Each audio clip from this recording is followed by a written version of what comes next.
कृष्णा, ये मेरा पहला व्लॉग है और मैं कोशिश करूँगी कि आप सभी को बहुत पसंद आए।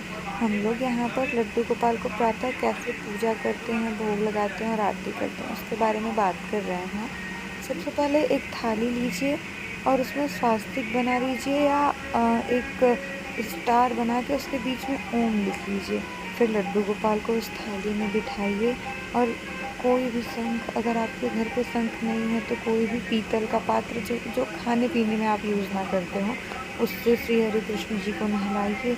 उसके बाद उनके पूरे शरीर को अच्छे से पोंछिए किसी साफ और स्वच्छ कपड़े से। फिर उसके बाद लड्डू गोपाल को उनके जो भी वस्त्र आप पहनाते हैं, कुर्ता पजामा, फ्रॉक, कुछ भी आप पहनाते हैं उनको पहनाइए। जैसे कि मैंने पहले तो अपने लड्डू को ऊपर कुर्ता पहना दिया और फिर उसके बाद नीचे मैं उन्हें ये फ्रॉक पहनाऊँगी, जैसा कि आप लोग देख रहे हैं। और मेरे लड्डू सच में इस फ्रॉक में बहुत ही प्यारे लगते हैं। कपड़ा पहना के लड्डू गोपाल को झूले पे बैठा दीजिए। फिर उसके बाद अष्टगंध का चंदन जो होता है उससे मैं घोल लेती हूँ। घोलने के बाद लड्डू के मस्तक पर लगाने के बाद रेड वाले चंदन को लगा देना चाहिए, जिससे कि बहुत ही भव्य लगते हैं लड्डू गोपाल। उसके बाद माला पहनाइए, जो भी माला आप यूज़ करते हैं, साथ में तुलसी का माला पहना रहे हैं तो बहुत अच्छा है, क्योंकि लड्डू गोपाल को तुलसी का माला बहुत पसंद है। फिर मैंने मेरे लल्ला को छड़ी दे दिया, बाँसुरी दे दिया और फिर मेरे बच्चे को उनका मुकुट पहना दिया मैंने। मुकुट पहन के सच में ही मेरे कान्हा बहुत प्यारे लग रहे थे और उनको देख के बस मतलब एक ही चीज़ याद आ रहा था कि कितना प्यारा है श्रृंगार। मतलब अद्भुत। मेरे कान्हा जी को मैं देखती हूँ तो देखती ही रह जाती हूँ। मतलब बिल्कुल मन मोह लेने वाला। उसके बाद कान्हा जी को शंख दे देना चाहिए, क्योंकि विष्णु भगवान हमेशा शंख धारण करते रहते हैं। और फिर मैंने लड्डू गोपाल को एक आम दिया और कुछ फूल वगैरह अर्पण किया मैंने भगवान के लिए। और उसके बाद लल्ला को दूध पिला दीजिए।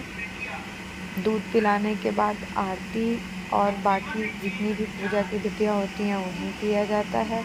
और लड्डू गोपाल को तुलसी देना बिल्कुल मत भूलिए, क्योंकि ऐसा माना जाता है कि विष्णु भगवान या विष्णु भगवान का कोई भी अवतार है, बिना तुलसी दल के ना ही वो भोग स्वीकार करते हैं और ना ही उनका मस्तक ठंडा रहता है। मैंने दूध में भी तुलसी दल डाल के ही प्रसाद चढ़ाया है।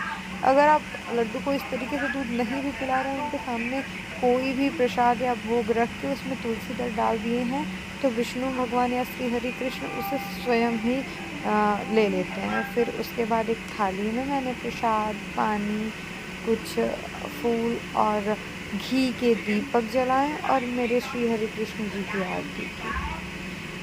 और आरती करने के बाद भोग चढ़ाते समय एक और चीज़ करना चाहिए। श्री हरि कृष्ण को के आगे भोग रखने के बाद आचमन करके ये हमेशा कहना चाहिए कि हे प्रभु, आपकी दी हुई वस्तु आपको अर्पण। हमारे जीवन में सुख, संपदा, समृद्धि बने और जितने भी कष्ट हैं, दुख, भय, तकलीफ़, उन सभी को आप दूर करिए, बुरी शक्तियों से दूर करिए, नकारात्मक ऊर्जा को दूर करिए और सकारात्मकता को बढ़ाइए। जीवन में हम अपने जीवन में ऊँचाइयों को प्राप्त करें और जीवन में जितनी भी नेगेटिविटी है, बुरी शक्तियाँ हैं, बुरी चीज़ें हैं, उनसे दूर हो जाएँ हम और जीवन में जितनी भी बुराई हैं उनको दूर करिए प्रभु। इतना कहने के बाद श्री हरि कृष्ण के आगे माथा टेकिए और फिर उसके बाद जितना भी आपने प्रसाद चढ़ाया है वो घर में बाँटिए। बाकी कृष्ण जी को चढ़ाया हुआ, नहलाया हुआ जो पानी है, उस पानी को कभी भी तुलसी में मत डालिएगा। वो पानी मैं मनी प्लांट में डाल देती हूँ या कोई और आपके किचन गार्डन में पौधे हैं उसमें डाल दीजिए। कभी भी तुलसी में